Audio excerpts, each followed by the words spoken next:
नमस्कार मित्रांनो, आजच्या या व्हिडिओमध्ये आपण पी डी एफची साईज कशाप्रकारे कमी करायची ते आज आपण ऑनलाईन बघणार आहोत. तर मित्रांनो, तुम्ही जर आपल्या माहिती फॉर यू या यूट्यूब चॅनलवर नवीन असाल तर चॅनलला सबस्क्राईब करून घ्या, जेणेकरून तुम्हाला अशाच प्रकारची माहिती पुढं भेटत राहील. चला तर मित्रांनो, व्हिडिओ सुरू करूया. तर मित्रांनो, तुम्हाला नेहमीच्याप्रमाणे तुमच्या मोबाईलमध्ये क्रोम ब्राउझर ओपन करायचे आहेत आणि सर्च बारमध्ये तुम्हाला पी डी एफ रिसाईज या प्रकारे टाईप करून त्याला सर्च करायचे.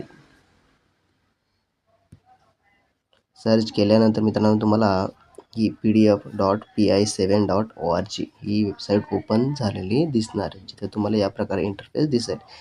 वेबसाईटची लिंक तुम्हाला डिस्क्रिप्शनमध्ये भेटून जाईल. तिथून तुम्ही डायरेक्ट या वेबसाईटवर येऊ शकता.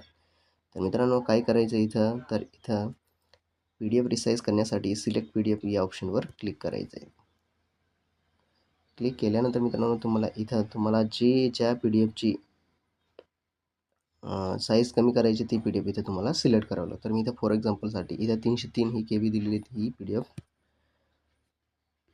सिलेक्ट करतो आहे. तर इथं मित्रांनो, मला 50 KBसाठी किंवा 100 KBसाठी हवी, तर मी इथं 100 लिहिणार आणि रिसाईज पी डी एफ हा ऑप्शन दिले त्याच्यावर क्लिक करणार. क्लिक केल्यानंतर मित्रांनो, इथून मला 97 KBची ही पी डी एफ झालेली आहे. तर इथं तुम्ही नावसुद्धा टाकू शकतात. जे तुम्हाला नाव टाकायचं असेल तर तुम्ही या प्रकारे इथं नाव घेऊ शकता. आणि त्याच्यानंतर मित्रांनो, तुम्हाला इथं डाउनलोड हा ऑप्शन दिला आहे, त्याच्यावर क्लिक करायचं.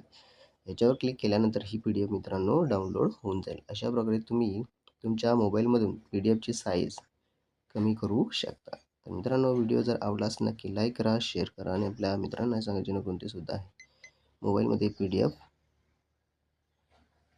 साईज कमी करू शकतील. मित्रांनो, भेटूया एक नवीन अशाच व्हिडिओमध्ये.